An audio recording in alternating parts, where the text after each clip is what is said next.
은혜 아침에 오신 성도 여러분 평안하십니까? 오늘은 시편 32편 말씀으로 하나님의 말씀을 묵상하도록 하겠습니다. 허물의 사함을 받고 자신의 죄가 가려진 자는 복이 있도다.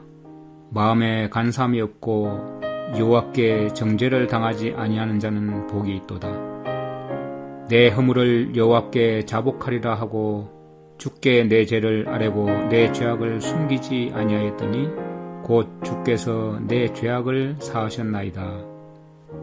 이 시는 다윗이 통회하는 심정으로 쓴 그런 시입니다.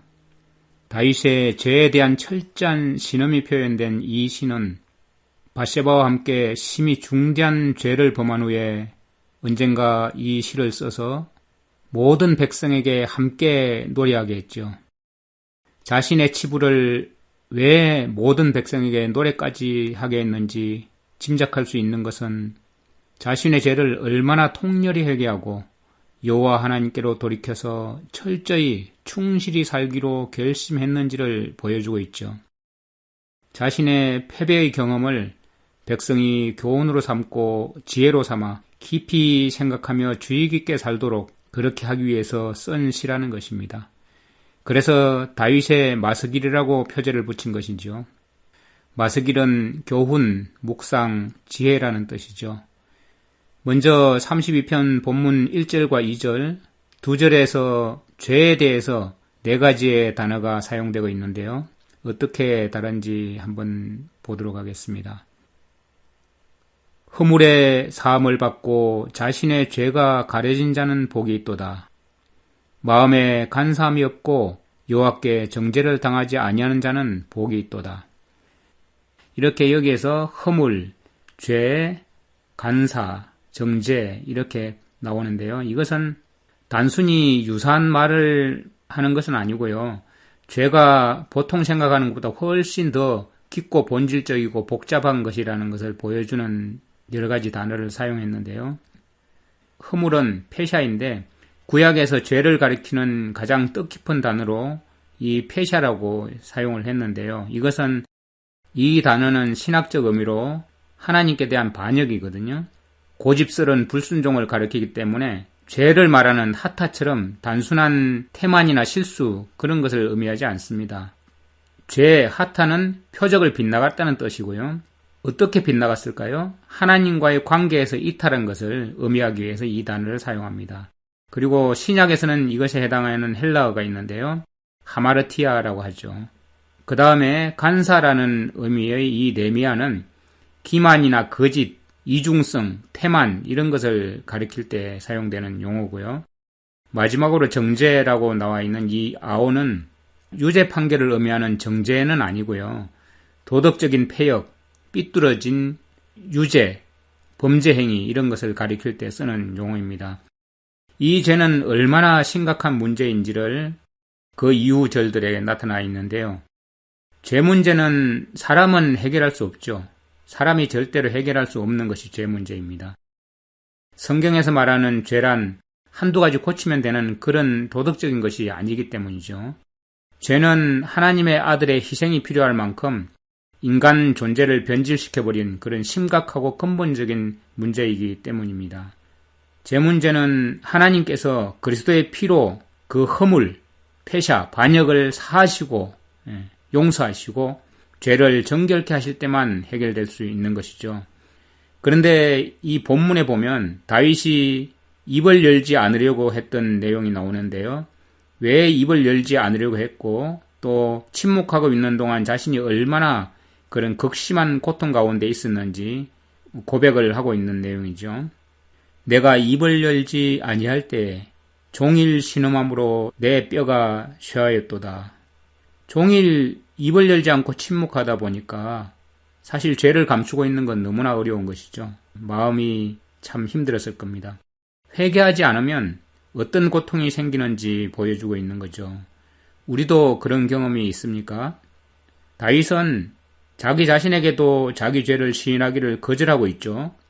본래 죄라는 것은 남에게 숨기려고 스스로를 기만하게 되죠. 우리아의 아내 밧세바와 죄를 짓고 그것을 감추려고 완전 범죄를 꾸미려고 우리아를 불리한 그 전쟁터에 선봉에다가 보내서 전사하게 그렇게 지시한 살인 교사죄를 범한 후에도 거의 한 1년 동안 외관상으로는 큰 어려움 없이 평안한 삶을 살고 있었죠.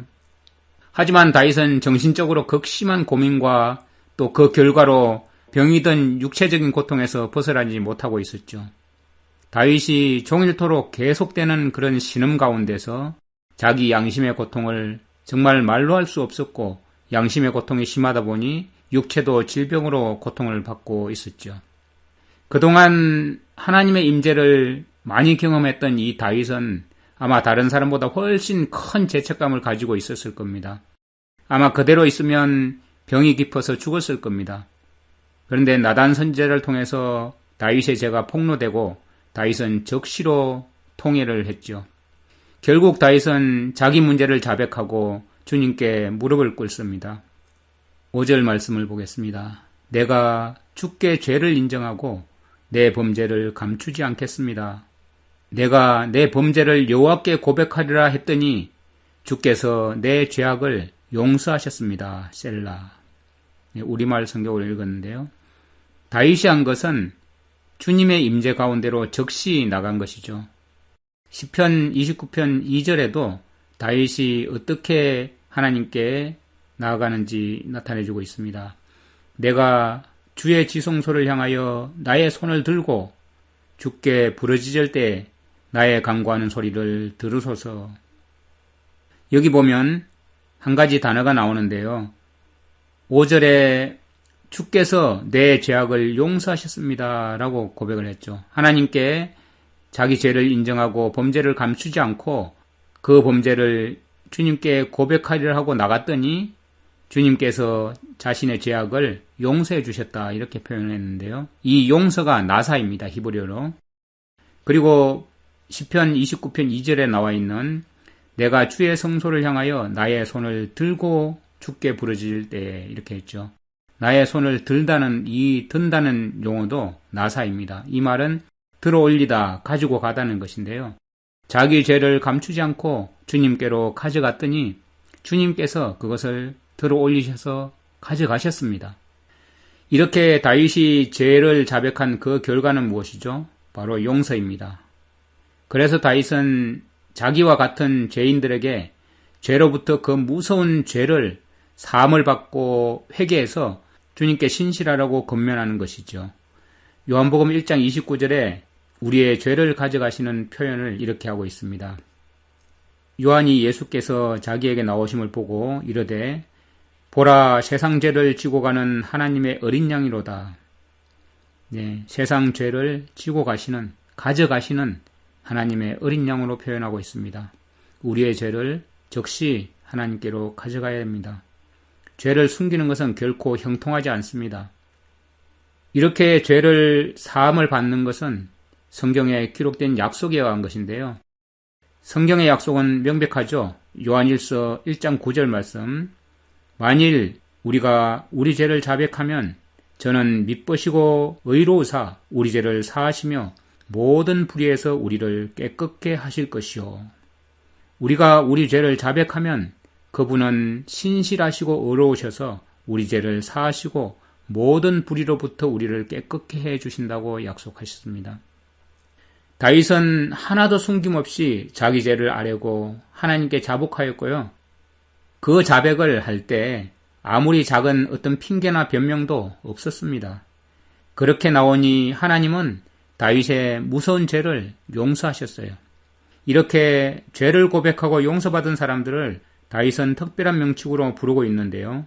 시편 32편 6절입니다. 그러므로 경건한 사람이라면 모두 주를 만나 주께 기도할 것입니다. 거센 물결이 일지라도 결코 그를 덮치지 못할 것입니다. 그러므로 경건한 사람이라면 모두 주를 만나 주님께 기도한다고 표현했죠.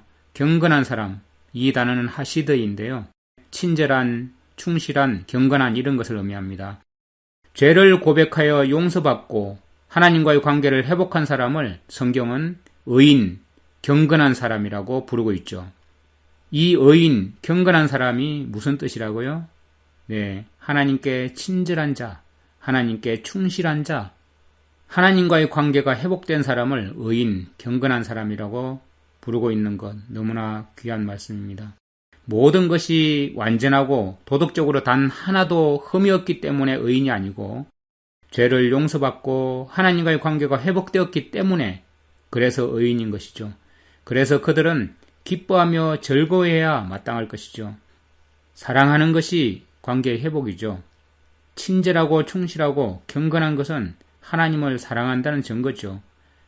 경건은 못할 사람이 없는 것입니다.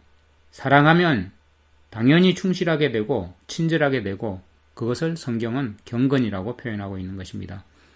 다윗은 그들이 이제 당연히 어떻게 해야 한다고 말하고 있는 것인지 7절을 읽어보겠습니다. 우리말 성경입니다. 주는 내 피난처십니다. 주께서 나를 모든 고난에서 보호하시며 구원의 노래로 나를 감싸실 것입니다. 셀라. 8절 9절도 읽어보겠습니다. 주께서 말씀하시기를 내가 너를 지도하고 네가 가야 할 길을 가르치며 너를 내 눈으로 인도하리라. 너는 말이나 노새처럼 되지 마라. 그것들은 아는 게 없고 제갈과 굴레로 제어하지 않으면 가까이 오지 않는다. 여기 보면 두 가지 표현을 하고 있죠. 하나는 자발적으로 하나님을 따르는 사람들에 대해서, 하나는 억지로 마지못해서 강제로 끌려가는 그런 모습을 나타내고 있는데요.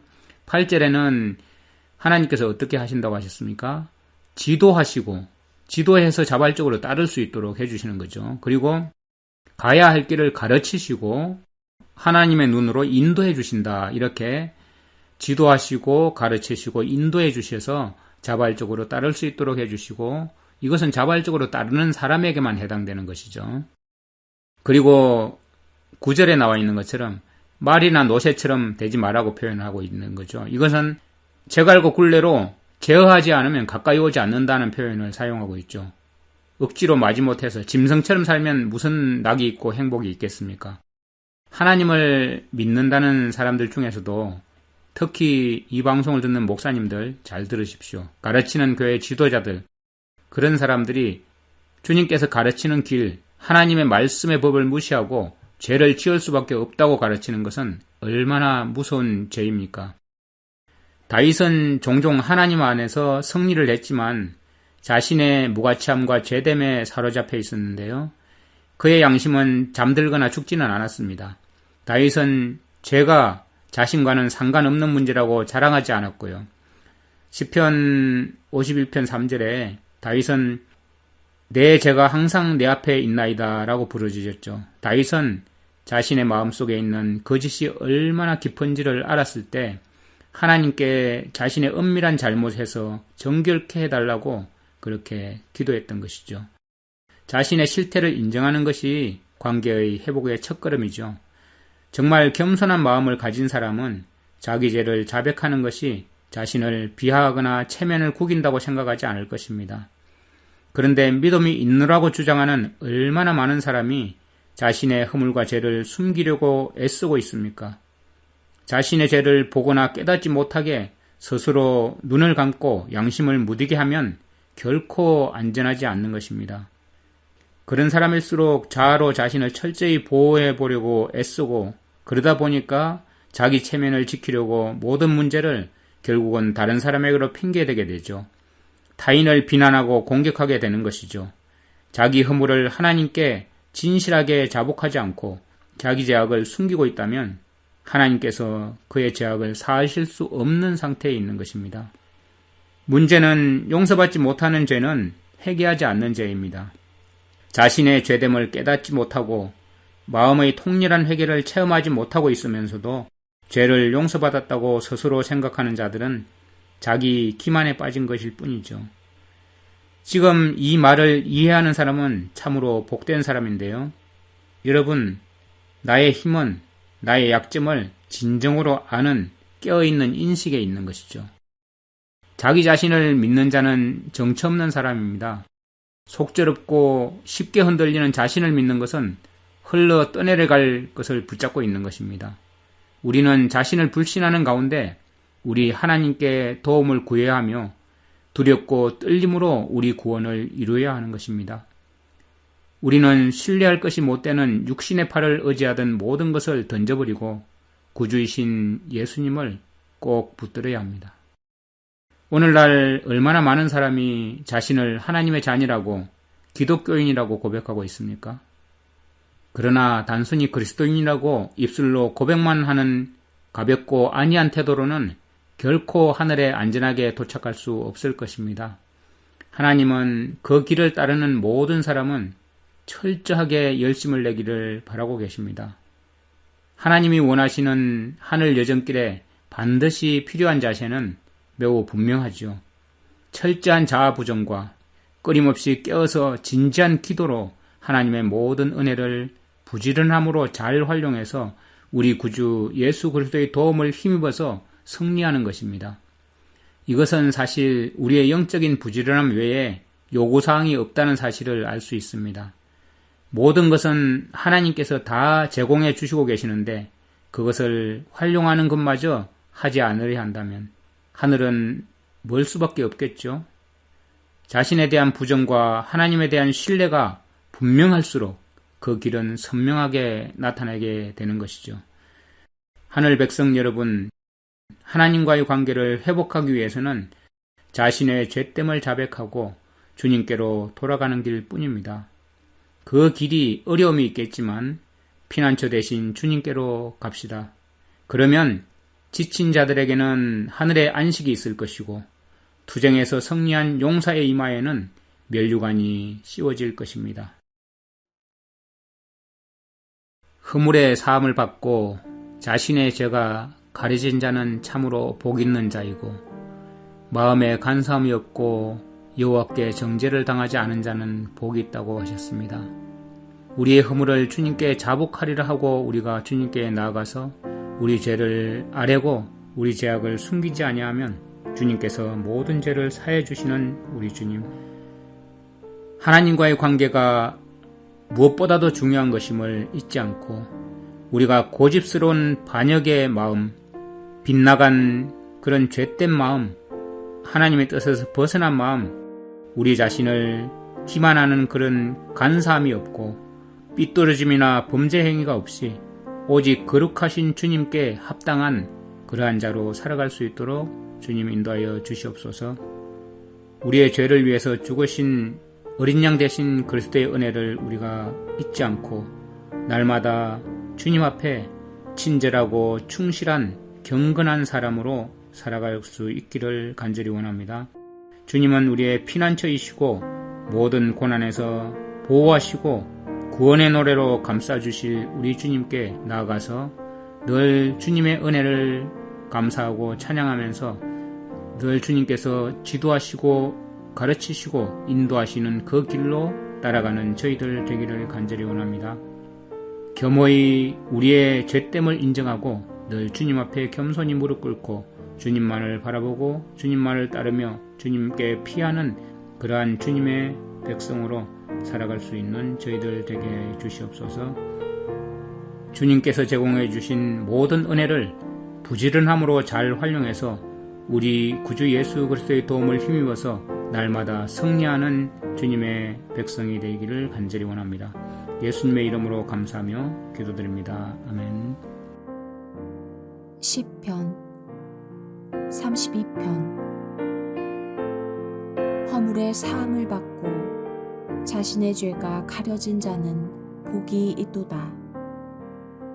마음에 간사함이 없고 여호와께 정죄를 당하지 아니하는 자는 복이 있도다. 내가 입을 열지 아니할 때에 종일 신음함으로 내 뼈가 쇠하였도다. 주의 손이 주야로 나를 누르시오니 내 진액이 빠져서 여름 가뭄에 마름같이 되었나이다.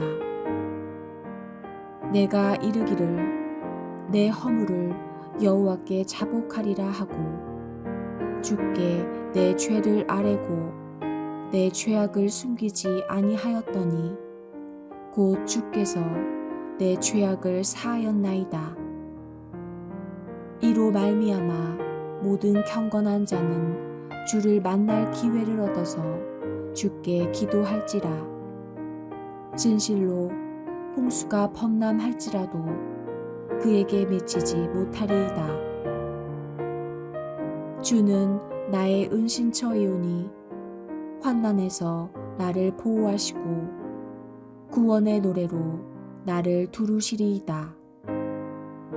내가 내 갈 길을 가르쳐 보이고 너를 주목하여 훈계하리로다. 너희는 무지한 말이나 노새같이 되지 말지어다. 그것들은 제갈과 굴레로 단속하지 아니하면 너희에게 가까이 가지 아니하리로다. 악인에게는 많은 슬픔이 있으나 여호와를 신뢰하는 자에게는 인자하심이 두루리로다. 너희 의인들아, 여호와를 기뻐하며 즐거워할지어다. 마음이 정직한 너희들아, 다 즐거이 외칠지어다.